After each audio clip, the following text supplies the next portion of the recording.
Saudi Arabia के 95% हिस्से पर रेगिस्तान है और यहाँ बारिश बहुत कम होती है, जिसकी वजह से सऊदीया में पीने वाले पानी की बहुत कमी है। इसी कमी को पूरा करने के लिए सऊदीया ने एक बहुत बड़ा स्टील का वाटर डिलीवर सिस्टम बनाया है। इस सिस्टम में बहुत बड़े बड़े पाइप्स को समुद्र के साथ कनेक्ट किया गया, जिससे हर दिन करोड़ों लीटर समुद्री पानी को सऊदीया के सभी शहरों तक पहुंचाया जाता है। लेकिन सोचने वाली बात यह है कि सऊदीया ने हजारों किलोमीटर बड़ा पाइप्स का नेटवर्क कैसे बना दिया और ये समुद्र के नमकीन पानी को मीठा कैसे बनाते हैं। ये कमाल की इन्फॉर्मेशन आप जानोगे आज की इस वीडियो में, तो पूरी वीडियो वॉच कीजिएगा। और आप देख रहे हैं स्पेस वर्ल्ड। सऊदी अरेबिया में 37 मिलियन से ज्यादा लोग रहते हैं।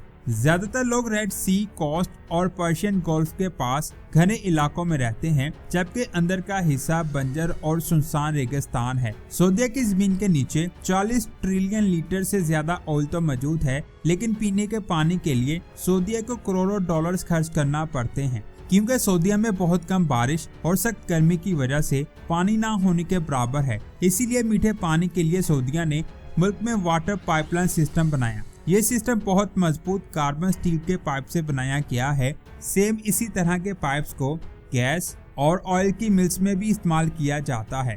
पाइपलाइन बनाने की एवरेज कॉस्ट $3 मिलियन पर किलोमीटर है। इसके अलावा पानी को नमकीन से मीठा बनाने के लिए डिसैलिनेशन प्लांट बनाए गए। हर एक प्लांट एक दिन में 7 मिलियन लीटर पानी को पीने के काबिल बनाता है, जिनकी cost tens of millions dollar तक जा सकती है। ये प्लांट समुद्र के किनारे पर लगाए गए हैं। सबसे पहले पाइप्स के जरिए पानी इन प्लांट्स में जाता है, फिर एक बहुत बड़ी पाइपलाइंस के जरिए पूरे मुल्क में भेजा जाता है। सबसे पहले पाइपलाइंस की बात करते हैं, उसके बाद डिसैलिनेशन प्लांट की बात करेंगे। इन पाइप्स को ज्यादातर हाई स्ट्रेंथ कार्बन स्टील से बनाया जाता है, ताकि एक तो पाइप्स पानी के ज्यादा प्रेशर को बर्दाश्त कर सकें और दूसरा रेगिस्तान की शदीद गर्मी को भी बर्दाश्त कर सके। इन पाइप्स को बनाने के लिए रेक्टेंगुलर स्टील प्लेट्स को पहले प्री कैलकुलेटेड डायमेंशन में काटा जाता है, ताकि 1.8 मीटर डायमीटर के सर्कुलर पाइप्स में रोल किया जा सके, जिसकी मोटाई 25 mm होती है। उसके बाद स्टील की फ्लैट प्लेट्स को एक मशीन में डाला जाता है, जिसको मल्टी एक्सिस रोलिंग मशीन कहते हैं।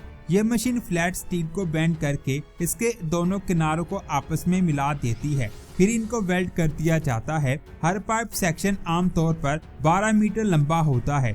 इससे न सिर्फ वेल्डिंग की तादाद कम होती है, बल्कि इन पाइप्स को ट्रांसपोर्ट करना भी आसान हो जाता है। वेल्ड करने के बाद इन्हें खुले एरिया में बैचेस की शेप में रखा जाता है और हर एक पैच की मार्किंग की जाती है, ताकि उनको पहचानना, गिनना और सही जगह भेजना आसान हो। फिर पाइप्स को मुल्क के मुख्तलिफ हिस्सों में कंस्ट्रक्शन साइट्स पर पहुंचा दिया जाता है, जिसके बाद इनको बाकी पाइपलाइन के साथ जोड़ दिया जाता है। पाइपलाइन लगाने का काम एक बड़े एरिया से शुरू किया जाता है। इस एरिया में पाइप्स और सामान को एक तरतीब के साथ जमा किया जाता है और फिर उसी तरतीब के साथ पाइप्स को लगाया जाता है, जिससे काम रुक रुक कर नहीं बल्कि स्मूथली होता है और टाइम भी वेस्ट नहीं होता। साथ ही सर्वे टीम GPS की मदद से रेगिस्तान में पाइपलाइन का बिल्कुल सही रास्ता तय करती है, क्योंकि जब पाइपलाइन कई 100 किलोमीटर लंबी हो तो उसका सही रास्ता तय करना बहुत ज्यादा जरूरी होता है, ताकि पाइपलाइन लंबे अरसे तक मजबूत और महफूज रहे। जमीन की खुदाई करने से पहले कंस्ट्रक्शन वाली जगह को साफ और बराबर किया जाता है, ताकि बड़ी मशीन्स आसानी से काम कर सकें। पाइपलाइन के साथ साथ आर्जी तौर पर कच्चे रास्ते बनाए जाते हैं, ताकि ट्रक्स, मशीन्स और काम करने वाली गाड़ियां रेगिस्तान में चल सके। इस काम में धूल को कंट्रोल करने और रेत को मजबूत करना भी शामिल होता है। यह बहुत जरूरी काम होता है, जिससे कंस्ट्रक्शन का काम स्मूथ और आसान हो जाता है। कुछ पाइपलाइंस को माउंटेन्स वाले एरिया से गुजारा जाता है, वहाँ रॉक बहुत हार्ड होती है, जिनको तोड़ने के लिए मुख्तलिफ धमाके किए जाते हैं। इन धमाकों से इतना गहरा रास्ता बन जाता है, जिसमें पाइप आसानी से फिट हो जाता है। पाइपलाइन का रास्ता खोदने के बाद पाइप को सीधा जमीन पर नहीं रखा जाता, उसके नीचे साफ रेत या मिट्टी फैला दी जाती है। मिट्टी की ये लेयर जमीन को नरम बना देती है, जिससे पाइप डैमेज नहीं होता। इसके बाद वेल्डिंग का प्रोसेस शुरू होता है। वेल्डिंग के लिए हाइड्रोलिक क्लैंप को पाइप के जॉइंट के अंदर रखा जाता है, जो 360 डिग्री से पाइप को पकड़कर दोनों सेक्शंस को बिल्कुल सीधा और सही पोजीशन में रखता है। वेल्डिंग का काम मशीन्स और 80 लोगों के साथ होता है, जो 42 इंच पाइप्स पर रोज 150 वेल्ड कर सकते हैं। वेल्डिंग के बाद स्पेशल इंस्पेक्शन होती है ताकि पाइप के अंदर कोई प्रॉब्लम या डिफेक्ट ना हो। पाइप के जॉइंट को पहले साफ किया जाता है, फिर प्रोटेक्टिव कोटिंग लगाई जाती है जो पाइप को स्ट्रॉन्ग और सेफ रखती है।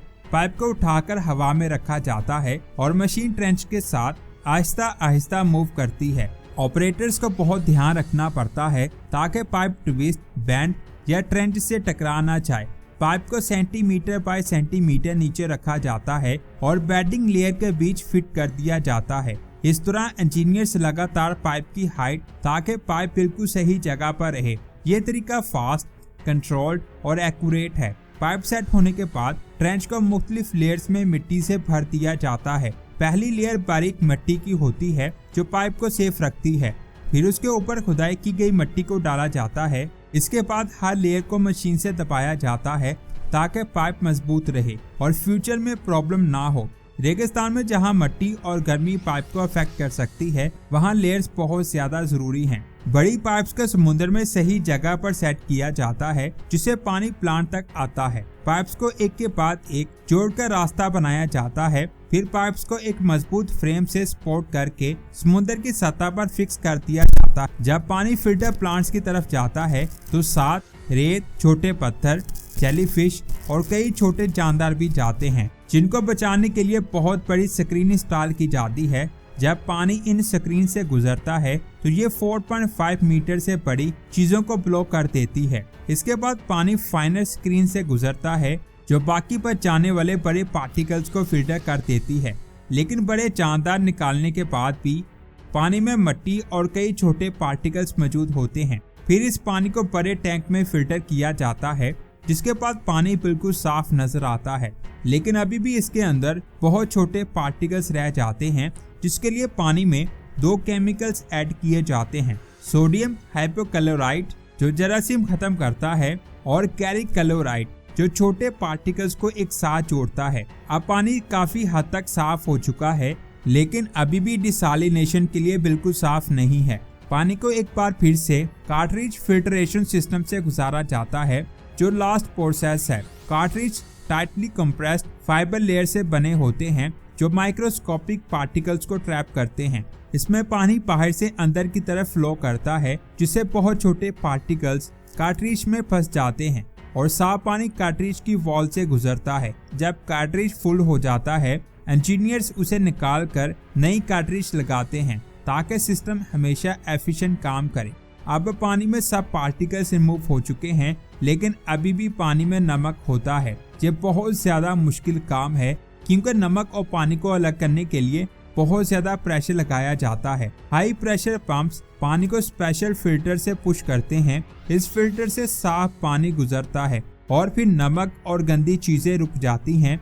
इस स्टेज के बाद पानी काफी ज्यादा नमक से फ्री हो जाता है लेकिन थोड़े मिनरल्स और आयंस अभी भी बच जाते हैं। दूसरी स्टेज में और छोटी फिल्टर्स लगाई जाती है ताकि पानी बिल्कुल साफ हो जाए और पीने के लायक बन जाए। दूसरी स्टेज के बाद पानी साफ होता है लेकिन पीएच और मिनरल्स कम होते हैं। अब पानी में थोड़ा कैल्शियम और मैग्नीशियम ऐड किया जाता है ताकि पानी हेल्थी और टेस्टी हो। अच्छी तरह पानी को साफ करने के बाद इसे पाइपलाइंस के जरिए लोगों तक पहुंचा दिया जाता है। ये प्रोसेस बहुत ज्यादा महंगा है जिस पर क्यूबिक मीटर पानी का $5 एक्सपेंस आता है। आपका इस सिस्टम के बारे में क्या कहना है कमेंट्स करके जरूर बताएं।